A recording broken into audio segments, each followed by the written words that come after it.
बिस्मिल्लाहिर्रहमानिर्रहीम। अस्सलाम वालेकुम। आज के लेक्चर में असीं जेको आहे त पास्ट टू हैव टेंस यानी ज़मान माज़ी हुअण जे बारे में पढ़ंदासूं। इन खां पहिरियों असां जेको आहे ज़मान हाल हुअण जे बारे में पढ़ी आया आहियूं। सच a form of verb which shows possession or ownership of something or person in current time, that is called present to have tense।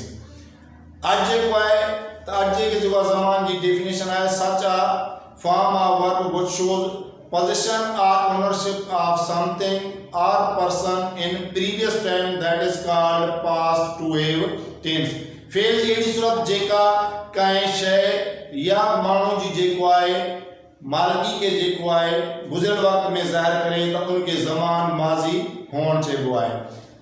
जहिड़े तरीक़े सां ज़मान हाल हुअण में जेको आहे हैव ऐं हेज़ जेको आहे त टू हैव जा वर्ब हुया, त अहिड़े तरीक़े सां जेको आहे ज़मान माज़ी हुअण में सिर्फ़ु हिकिड़ो जेको आहे टू हैव जो जेको आहे हेल्पिंग वर्ब आहे जंहिंखे हेड चइबो आहे, जेको सभिनी क़िस्मनि जे जेको आहे फ़ाइलनि सां इस्तेमालु थींदो आहे, चाहे आई हुजे, वी हुजे, यू हुजे, ही हुजे, शी हुजे, इट हुजे, दे हुजे, इस्म वाहिद हुजे या इस्म जमा हुजे, त उन सभिनी फ़ाइलनि सां जेको आहे हेड इस्तेमालु थींदो आहे। ऐं जेकॾहिं असां जेको आहे ताक़ीदी जुमिलो ठाहिणु चाहियूं था त हेड खां बाद में जेको आहे सिर्फ़ु असांखे रियली लफ़्ज़ जेको आहे उहो एड करणो पवंदो, त असांजो उहो जुमिलो जेको आहे बयानी जुमिले मां ताक़ीदी जुमिले में तब्दील थी वेंदो। ऐं असां तव्हांखे ॿुधायो त हेड ई अकेलो जेको आहे वाहिद इन जेको आहे टेंस जो जेको आहे हेल्पिंग वर्ब आहे या टू हैव जो वर्ब आहे जेको सभिनी क़िस्मनि जे फ़ाइलनि सां इस्तेमालु थिए थो। उम्मीद आहे त इहो जेको टेंस आहे इहो तव्हांखे सम्झण में बिल्कुलु आसानी थींदी ऐं इंशाअल्लाह तव्हांखे इन में जेको कंहिं बि क़िस्म जेको आहे डिफ़िकल्टी परेशानी जेको आहे न थींदी, छाकाणि त इन में सिर्फ़ु हिकिड़ो ई जेको आहे हेड हेल्पिंग वर्ब आहे जेको सभिनी जेको आहे फ़ाइलनि सां इस्तेमालु थी रहियो आहे। जेकॾहिं असां बयानी जुमिले खे नाकारी जुमिलो में तब्दील करणु चाहियूं था त असां हेड खां बाद में जेको आहे नॉट जो इज़ाफ़ो कंदासूं, ऐं जेकॾहिं असां बयानी जुमिले खे जेको आहे सवाली जुमिले में तब्दील करणु चाहियूं था त जन जेको आहे असां सिर्फ़ु जेको आहे हेड खे खणी जेको आहे सब्जेक्ट खां अॻु में रखंदासूं त असांजो उहो बयानी जुमिलो जेको आहे सवाली जुमिले में तब्दील थी वेंदो। ऐं जेकॾहिं असां बयानी जुमिले खे सवाली ऐं नाकारी जुमिले में तब्दील करणु चाहियूं था त असां हेड खे जेको आहे सब्जेक्ट खां अॻु में रखंदासूं ऐं सब्जेक्ट खां बाद में जेको आहे असां नॉट जो इज़ाफ़ो कंदासूं, त असांजो जुमिलो जेको आहे उहो आसानी सां जेको आहे बयानी जुमिले मां सवाली ऐं नाकारी जुमिले में तब्दील थी वेंदो। उम्मीद आहे त जेकॾहिं तव्हां थोरो गौर करे वेंदा त इंशाअल्लाह तव्हांखे जेको आहे इहो जल्दी सम्झ में अची वेंदो। हाणे ॾिसो था जेको आहे such a form of verb which shows position or ownership of something or person in previous time, that is called past to have tense. फेल जी सूरत जेका गुज़िरियल वक़्त में कंहिं शइ या माण्हू जी मालिकी खे ज़ाहिर करे त उनखे जेको आहे ज़मान माज़ी हुअणु चइबो आहे। असां मिसाल जेको आहे Aslam had a bunch of flowers, Aslam वटि गुलनि जो गुंचो हुयो। Akbar's garden had a fountain, Akbar जे बाग में जेको आहे फुआरो हुयो। They had multi colour person, उन्हनि वटि मुख़्तलिफ़ क़िस्मनि जा घणनि रंगनि जा पर्स हुया। She had a beautiful poet, उन वटि ख़ूबसूरत रैली हुई। आई हेड मेनी स्टोरी बुक, मूं वटि केतिरा ई कहाणियुनि जा किताब हुया। ज़मान हाल में हुयो त मूं वटि केतिरा ई कहाणियुनि जा किताब आहिनि। हाणे माज़ी में जेको आहे छा थियो, मूं वटि केतिरा ई कहाणियुनि जा किताब हुया।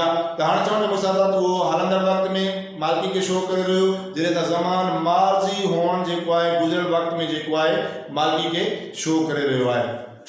हाणे ॾिसो त असां जेका बि हिन सां सब्जेक्ट लिखिया आहिनि उन सभिनी जेको आहे सब्जेक्टनि सां जेको आहे हेड इस्तेमालु थियो आहे। त इन जे करे असांखे जेको आहे सम्झण में बि कंहिं क़िस्म जेको आहे ॾुखियाई न हुजणु खपे, छाकाणि त हिन में हिकिड़ो ई जेको आहे हेल्पिंग वर्ब हेड आहे जेको सभिनी सब्जेक्टनि सां इस्तेमालु थी रहियो आहे। जेकॾहिं असां इन जुमिलनि खे जेको आहे नेगेटिव करणु चाहियूं था त असां इन सभिनी जुमिलनि में जिते हेड इस्तेमालु थियो आहे उन सभिनी जुमिलनि जे आख़िर में जेको आहे असां नॉट जो इज़ाफ़ो कंदासीं त असांजो जेको बयानी जुमिलो आहे उहो असांजे नाकारी जुमिले में तब्दील थी वेंदो ऐं इन में असांखे कंहिं बि क़िस्म जी जेको आहे इंशाअल्लाह परेशानी न थींदी।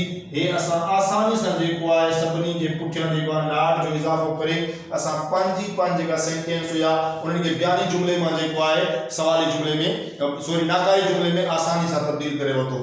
ऐं हाणे जेकॾहिं असां इन बयानी जुमिलनि खे वरी असां जेको आहे सवाली जुमिलनि में तब्दील करणु चाहियूं था त सिर्फ़ु असांखे जो हेल्पिंग वारो हेड आहे इन खे सब्जेक्ट खां अॻु में रखंदासीं ऐं असांजा सभ जेका जंहिंखे चवंदा आहिनि जुमिला आहिनि उहे आसानी सां जेको आहे बयानी जुमिले मां जेको आहे सवाली जुमले में तब्दील थी वेंदा। असां हिकिड़ो ॿीहर जेको असां नाट खे जेको आहे इहो साफ़ कयूं था। हाणे असांजा जेका नाकारी जुमला हुया वरी साॻियो जेको आहे बयानी जुमले में अची विया। हाणे असां इन जुमले खे जेकॾहिं सवाली जुमले में तब्दील करणु चाहियूं था त हेड खे खणी असां जेको आहे सब्जेक्ट खां अॻु में रखंदासीं। हेड असलम, हिते आहे हेड अकबर, हिते भी हेड, हिते भी हेड, हिते आखिर में भी असां जेको आहे हेड इस्तेमाल कंदा। दोस्तों तव्हांजो जो बयानी जुमलो आहे उन में जॾहिं असां सब्जेक्ट खां बाद में हेड खे रखूं था त उन में असांखे हेड जो जेको एच आहे उहो नंढो लिखणो पवे थो पियो। जॾहिं असां इनखे सब्जेक्ट खां अॻु में रखूं था त असां सभिनी जेको हेड लिखिया आहिनि सभिनी में जेको एच आहे असां उहो वॾो लिखियो आहे। हाणे असां हेड जेको आहे ड्राई थींदासूं त हाणे जेको आहे इहो असांजो जेको बयानी जुमलो हुयो उन मां असांजो जेको आहे सवाली जुमले में तब्दील आसानी सां तब्दील थी वियो।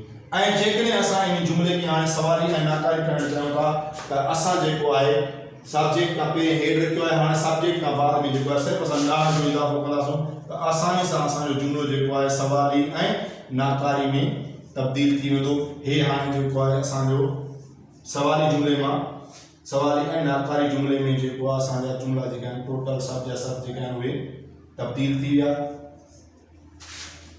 ऐं क्वेश्चन मार्क पहिरें जेको आहे में लॻल आहे। इन जे करे जेको आहे Aslam had not a bunch of Aslam वटि जेको गुलनि जो छुगो न हुयो। Had Akbar's garden not a fountain, छा अकबर जे बागीचे के फुआरो न हुयो।